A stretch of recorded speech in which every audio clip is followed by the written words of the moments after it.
اور اس زندگی سے پہلے ہم ہزاروں سال تک روح کی کیفیت میں رہے، پھر یہ دنیا کی زندگی ملی، پھر قبر کی زندگی، ہزاروں سال ہمیں قبر میں رہنا ہے، پھر حشر کا 50,000 سال کا دن ہے، پھر میزان عدل ہے، اور پھر اچھوں کو جنت اور بروں کو جہنم۔ یہ انسانی زندگی کے مراحل ہیں، لیکن انسان کا المیہ یہ ہے کہ انسانی زندگی کا وہ گھر جو سب سے مختصر گھر ہے، انسان نے اسی زندگی کو اپنا سب کچھ سمجھ لیا ہے۔ ہم اس زندگی کے لیے گھر چھوڑنا پڑے تو گھر چھوڑتے ہیں، شہر چھوڑنا پڑے تو شہر چھوڑ دیتے ہیں، وطن چھوڑنا پڑے تو وطن چھوڑ دیتے ہیں، والدین کو چھوڑ دیتے ہیں، اولاد کو چھوڑ دیتے ہیں کہ یہ زندگی اچھی ہو جائے۔ ڈاکٹر کہے کہ تمہارا جسم بیمار ہے، فلاں چیز چھوڑ دو، تو ہم وہ چھوڑ دیتے ہیں، حتیٰ کہ کھانا اور پینا بھی چھوڑ دیتے ہیں۔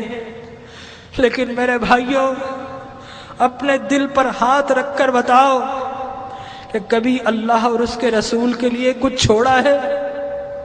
اللہ نے کہا کہ برے اعمال چھوڑ دو، تو ہم نے اللہ کے لیے کبھی برے اعمال چھوڑے ہیں؟ اس کے رسول کی محبت کی خاطر کچھ چھوڑا ہے؟ ارے فقط ایک آنکھ جانے کا خطرہ ہو تو ہم ڈاکٹر کے پاس ساری جمع پونجی دے دیتے ہیں، ڈاکٹر کو پیش کر دیتے ہیں، اور وہ رب کہ جس نے بغیر کچھ لیے آنکھ دی، ناک دیا، کان دیے، جسم و جاں دیے، گھر بار دیے، عزت و آبرو دی، جس نے مال و دولت دیا، کیا ہم نے اس رب کی بارگاہ میں کبھی کچھ پیش کیا ہے؟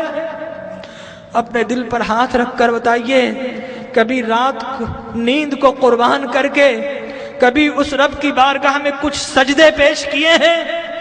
کبھی اس رب کی خاطر آنسو بہائے ہیں؟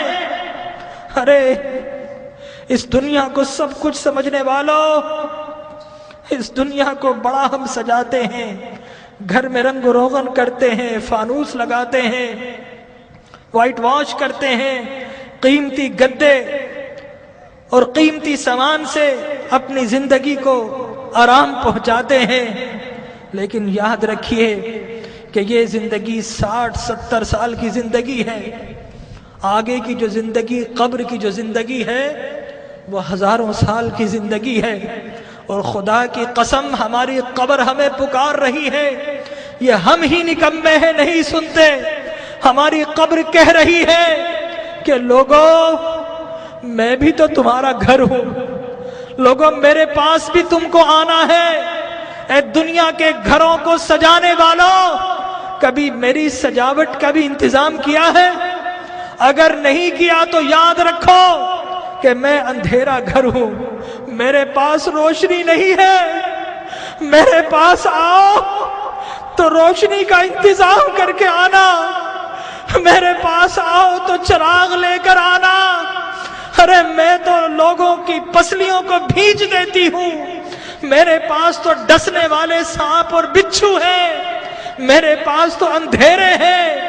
ہماری قبر پکار رہی ہے کہ لوگوں میرے پاس تو سنگریزے ہیں، میرے پاس تو تعفن ہے، پیپ ہے، پس ہے، میرے پاس آؤ تو انتظام کر کے آنا۔ خالی ہاتھ آئے تو پھر بڑا پچھتاؤ گے، میرے پاس آؤ تو ایک اعمال کا دیا ہاتھ میں لے کر آنا۔ لیکن ہمارا المیہ یہ ہے کہ ہم قبر کی پکار سننے کو تیار نہیں ہیں۔ جو بڑے ہیں وہ اپنے کاروبار میں مست ہے، جو جوان ہیں اپنی جوانی کی مستی میں مست ہیں، اس دنیا کی رنگینیوں میں مست ہیں، اور جو چھوٹے ہیں انہیں کوئی بتانے والا ہی نہیں ہے کہ اس دنیا کے بعد ایک اور دنیا بھی ہے، اس زندگی کے بعد ایک اور زندگی بھی ہے۔ بتائیے، اگر آپ سے کوئی کہے کہ دیوار کے پیچھے کوئی گن لے کر کھڑا ہے تو آپ جائیں گے؟ اگر کوئی کہے آپ سے کہ اس جہاز میں مت بیٹھو، یہ کریش ہونے والا ہے، آپ کبھی نہیں بیٹھیں گے, الٹ ہو جائیں گے. تو وہ موت کہ جس کا کوئی انکار نہیں کر سکتا, کیا ہمیں اس موت کے لیے الٹ نہیں ہونا چاہیے؟ ہمارے نبی نے بتایا کہ لوگوں, جو کچھ میں جانتا ہوں اگر تمہیں معلوم ہو جائے تو تم ہنسنا چھوڑ دو, تم رونا شروع کر دو, ہنسنا چھوڑ دو. لوگوں, جو کچھ میں دیکھ رہا ہوں اگر تم دیکھ لو تو تم شہروں کو چھوڑ دو اور جنگلوں میں دوڑ پڑو. تو آج کی رات ہمیں اپنے رب کو منانا ہے. ہم بہت ہنس لیے ہیں, آج کی رات تو کچھ آنسو بہا لیجئے, اپنے رب کو منا لیجئے. ارے اللہ کے انبیاء کو دیکھیے, یحییٰ علیہ السلام بچے ہیں, 6-7 سال کے ہیں, زارو قطار روتے تھے, بے ہوش ہو جایا کرتے تھے.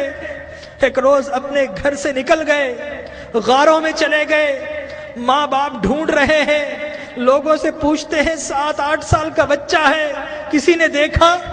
ایک چرواہا کہتا ہے کہ بچہ تو نہیں دیکھا, ہاں اس غار سے رونے کی آواز آ رہی ہے. 3 دن سے کوئی رو رہا ہے اور اس کے رونے سے ہماری بکریوں نے کھانا اور پینا چھوڑ دیا ہے. ماں باپ اندر جاتے ہیں, دیکھتے ہیں اللہ کے نبی یحییٰ رو رہے ہیں. ماں کہتی ہے کہ بیٹا اب تو چلو, اب تو رونا بند کر دو. اللہ کے نبی یحییٰ فرماتے ہیں اماں, عذاب قبر سے بچنے کی ضمانت آپ دے دو اور رونا میں چھوڑ دیتا